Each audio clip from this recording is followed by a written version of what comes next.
MS Swaminathan research foundation की chairperson doctor Soumya Swaminathan जी, नीति आयोग के सदस्य डॉक्टर रमेश चंद जी, मैं देख रहा हूं स्वामीनाथन जी के परिवार के भी सभी जन यहां मौजूद है, तो उनको भी प्रणाम करता हूं।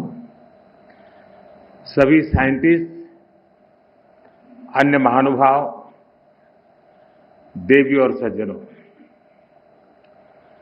कुछ व्यक्तित्व ऐसे होते हैं जिनका योगदान किसी एक कालखंड तक सीमित नहीं रहता, किसी एक भूभाग तक सीमित नहीं रहता। प्रोफेसर एमएस स्वामीनाथन ऐसे ही महान वैज्ञानिक थे, मां भारती के सपूत थे। उन्होंने विज्ञान को जन सेवा का माध्यम बनाया, देश की खाद्य सुरक्षा को, फूड सिक्योरिटी को उन्होंने अपने जीवन का ध्येय बना लिया। उन्होंने वो चेतना जागृत की जो आने वाली कई सदियों तक भारत की नीतियां और प्राथमिकताओं को दिशा देती रहेगी। मैं आप सभी को स्वामीनाथन जन्म शताब्दी समारोह की शुभकामनाएं देता हूं। साथियों, आज 7 अगस्त नेशनल हैंडलूम डे भी है। पिछले 10 सालों में हैंडलूम सेक्टर को देश भर में नई पहचान और ताकत मिली है।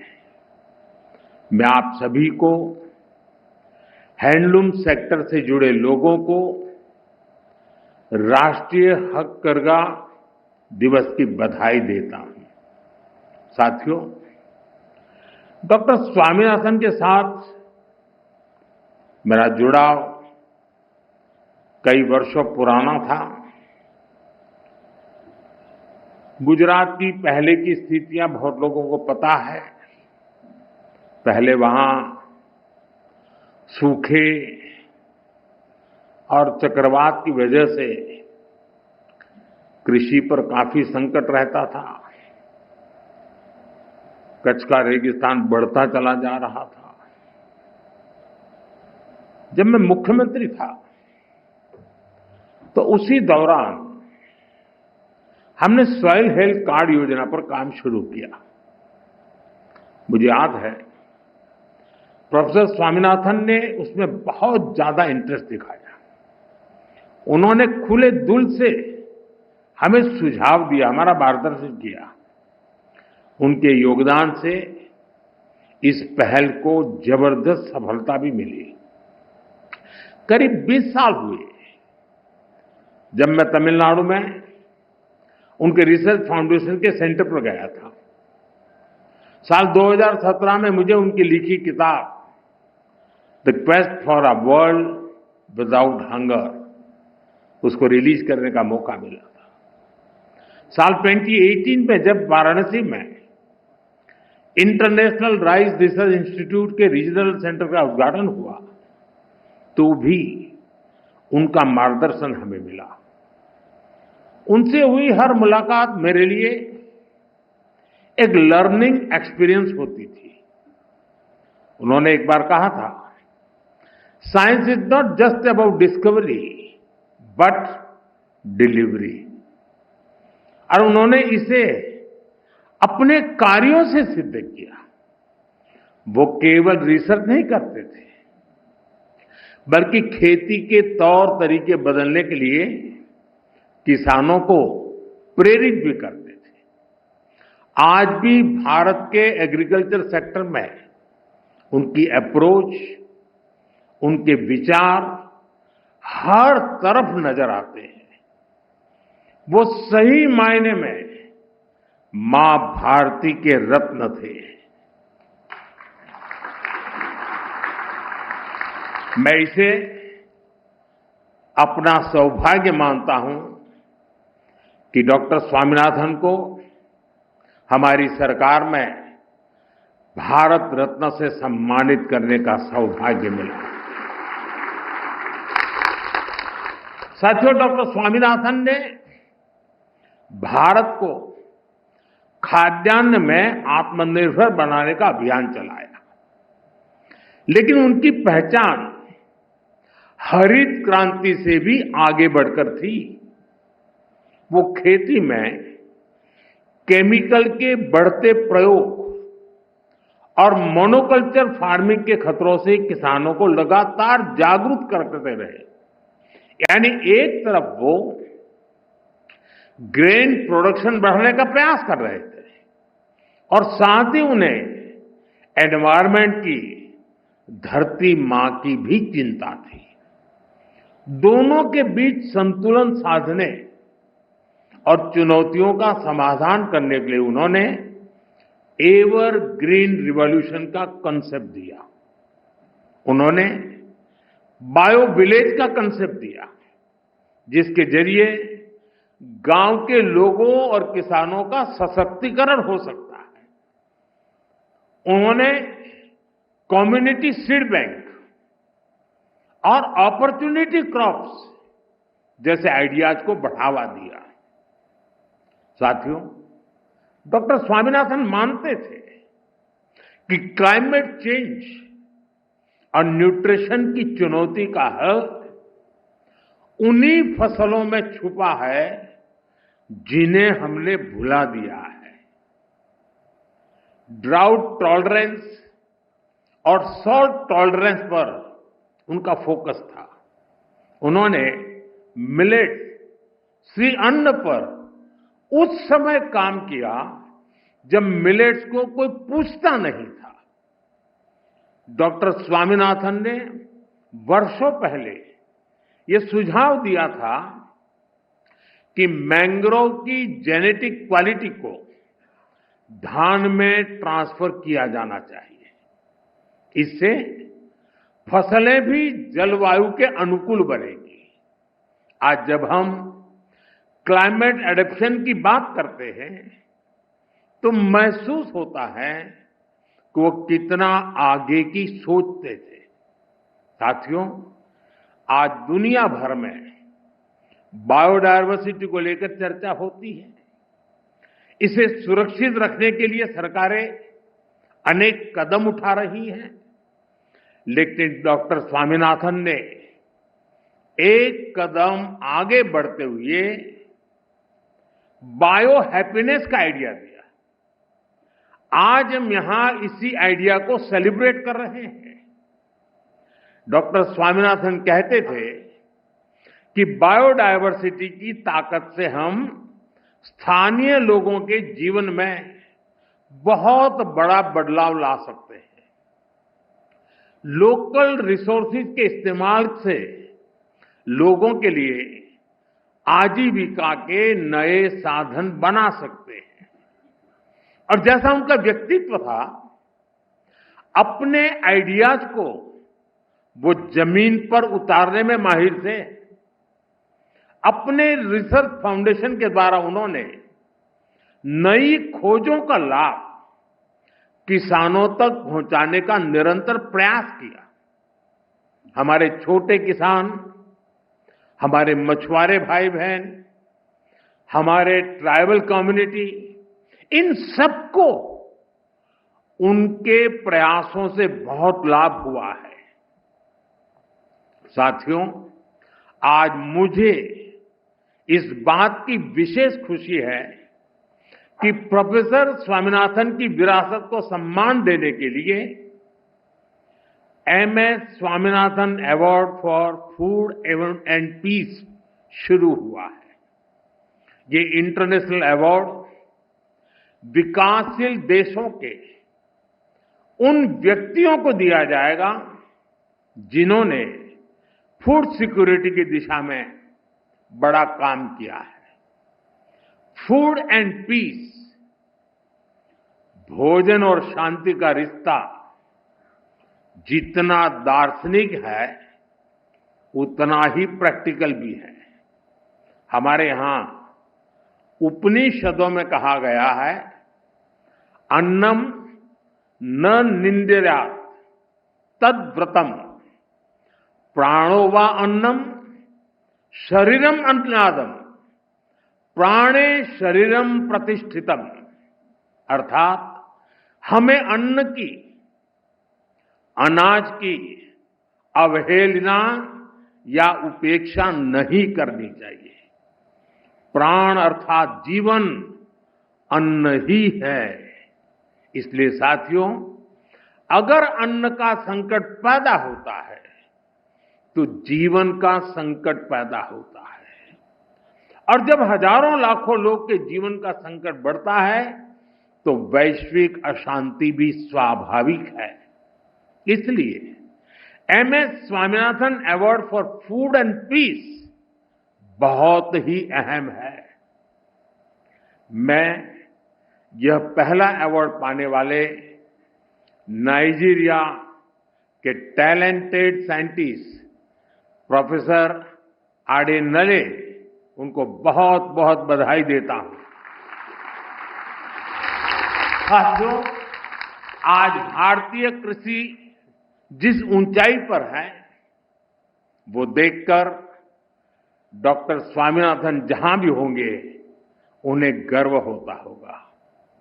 आज भारत दूध, दाल और जूट के प्रोडक्शन में नंबर 1 है।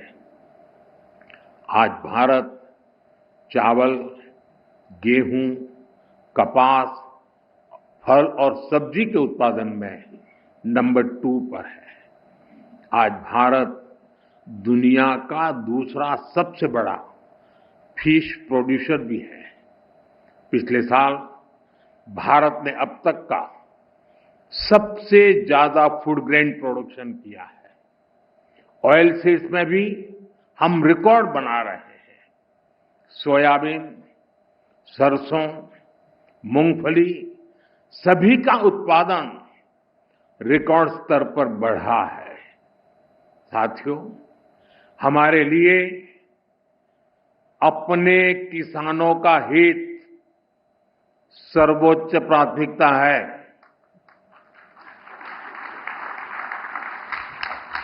भारत अपने किसानों के, पशुपालकों के और मछुआरे भाई बहनों के हितों के साथ कभी भी समझौता नहीं करेगा।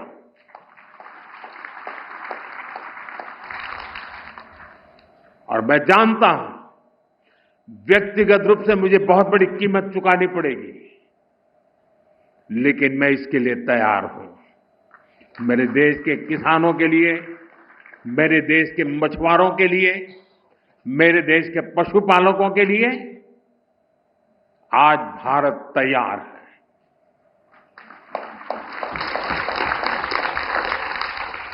किसानों की आय बढ़ाना, खेती पर खर्च कम करना, आय के नए स्रोत बनाना, इन लक्ष्यों पर हम लगातार काम कर रहे हैं। साथियों, हमारी सरकार ने किसानों की ताकत को देश की प्रगति का आधार माना है। इसलिए बीते वर्षों में जो नीतियां बनी, उनमें सिर्फ मदद नहीं थी, किसानों में भरोसा बढ़ाने का प्रयास भी था। पीएम किसान सम्मान निधि से मिलने वाली सीधी सहायता ने छोटे किसानों को आत्मबल दिया है। पीएम फसल बीमा योजना ने किसानों को जोखिम से सुरक्षा दी है। सिंचाई से जुड़ी समस्याओं को पीएम कृषि सिंचाई योजना के माध्यम से दूर किया गया है। 10,000 एफपीओ के निर्माण ने छोटे किसानों की संगठित शक्ति बढ़ाई है। कोऑपरेटिव्स और सेल्फ हेल्प ग्रुप्स को आर्थिक मदद ने ग्रामीण अर्थव्यवस्था को नई गति दी है।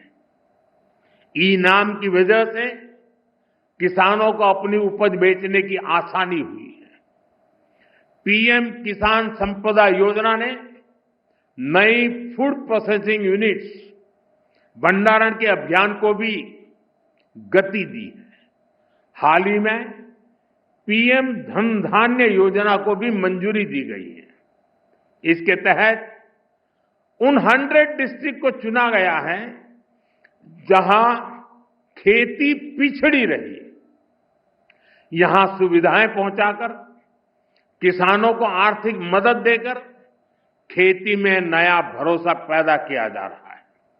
साथियों, 21वीं सदी का भारत विकसित होने के लिए पूरी जी जान से जुटा है और ये लक्ष्य हर वर्ग, हर प्रोफेशन के योगदान से ही हासिल होगा। डॉक्टर स्वामीनाथन से प्रेरणा लेते हुए अब देश के वैज्ञानिकों के पास एक बार फिर इतिहास रचने का मौका है। पिछली पीढ़ी के वैज्ञानिकों ने फूड सिक्योरिटी सुनिश्चित की। अब न्यूट्रिशनल सिक्योरिटी पर फोकस करने की आवश्यकता है। हमें बायो फोर्टिफाइड और न्यूट्रिशन से भरपूर फसलों को व्यापक स्तर पर बढ़ाना होगा ताकि लोगों का स्वास्थ्य बेहतर हो, केमिकल का उपयोग कम हो, नेचुरल फार्मिंग को बढ़ावा मिले। इसके लिए हमें अधिक तत्परता दिखानी होगी। साथियों, क्लाइमेट चेंज से जुड़ी चुनौतियों से आप भली भांति परिचित हैं। हमें क्लाइमेट रेजिलिएंट क्रॉप्स की ज्यादा से ज्यादा वैरायटीज को विकसित करना होगा। ड्राउट टॉलरेंट, हीट रेजिस्टेंट और फ्लड एडेप्टिव फसलों पर फोकस करना होगा। फसल चक्र कैसे बदला जाए, किस मिट्टी के लिए क्या उपयुक्त है, उस पर अधिक रिसर्च होनी चाहिए। इसके साथ ही हमें सस्ते सॉइल टेस्टिंग टूल्स और न्यूट्रिएंट मैनेजमेंट के तरीके से उसको भी विकसित करने की आवश्यकता है। साथियों, हमें सोलर पावर्ड माइक्रो इरिगेशन की दिशा में और ज्यादा काम करने की आवश्यकता है। ड्रिप सिस्टम और प्रिसिशन इरिगेशन को हमें ज्यादा व्यापक और असरदार बनाना होगा। क्या हम सैटेलाइट डेटा, एआई और मशीन लर्निंग को जोड़ सकते हैं? क्या हम ऐसा सिस्टम बना सकते हैं जो उपज का पूर्वानुमान दे सके, कीटों की निगरानी कर सके और बुआई के लिए गाइड कर सके? क्या हर जिले में ऐसा real time decision support system पहुंचाया जा सकता है? आप सभी एग्रीटेक स्टार्टअप्स को भी निरंतर गाइड करते रहिए। आज बड़ी संख्या में इनोवेटिव युवा खेती की समस्याओं का समाधान निकालने में जुटे हैं। अगर आप जो अनुभवी लोग हैं, आप अगर लोग उन्हें गाइड करेंगे तो उनके बनाए प्रोडक्ट ज्यादा प्रभावशाली होंगे और यूजर फ्रेंडली होंगे। साथियों, हमारे किसान और हमारे किसान समुदायों के पास पारंपरिक ज्ञान का खजाना है। ट्रेडिशनल इंडियन एग्रीकल्चरल प्रैक्टिसेस और मॉडर्न साइंस को जोड़कर एक होलिस्टिक नॉलेज बेस तैयार किया जा सकता है। क्रॉप डाइवर्सिफिकेशन भी आज एक नेशनल प्रायोरिटी है। हमें अपने किसानों को बताना होगा कि इसका क्या महत्व है। हमें समझाना होगा कि इससे क्या फायदे होंगे। साथ ही ये भी बताना होगा कि ऐसा न करने पर क्या नुकसान होंगे और इसके लिए आप बहुत बेहतर तरीके से काम कर सकते हैं। साथियों, पिछले साल जब मैं 11 अगस्त को यहां पूसा कैंपस में आया था तो कहा था कि एग्रीकल्चर टेक्नोलॉजी को लैब से लैंड तक पहुंचाने के लिए प्रयास बढ़ाएं। मुझे खुशी है कि मई जून के महीने में विकसित कृषि संकल्प अभियान चलाया गया। पहली बार देश के 700 से ज्यादा जिलों में वैज्ञानिकों की करीब 2200 टीमों ने भाग लिया। 60,000 से ज्यादा कार्यक्रम किए। इतना ही नहीं, करीब करीब 1.25 करोड़ जागृत किसानों के साथ सीधा संवाद किया। हमारे वैज्ञानिकों का ज्यादा से ज्यादा किसानों तक पहुंचने का ये प्रयास बहुत ही सराहनीय है। साथियों, डॉक्टर एमएस स्वामीनाथन ने हमें सिखाया था कि खेती सिर्फ फसल की नहीं होती, खेती लोगों की जिंदगी होती है। खेत से जुड़े हर इंसान की गरिमा, हर समुदाय की खुशहाली और प्रकृति की सुरक्षा, यही हमारी सरकार की कृषि नीति की ताकत है। हमें विज्ञान और समाज को एक धागे में जोड़ना है। छोटे किसान के हितों को सर्वोपरि रखना है और खेतों में काम करने वाली महिलाओं को सशक्त करना है, एम्पावर करना है। हम इसी लक्ष्य के साथ आगे बढ़े। डॉक्टर स्वामीनाथन की प्रेरणा हम सभी के साथ है। मैं एक बार फिर आप सभी को इस समारोह की बहुत बहुत बधाई देता हूं। बहुत बहुत धन्यवाद।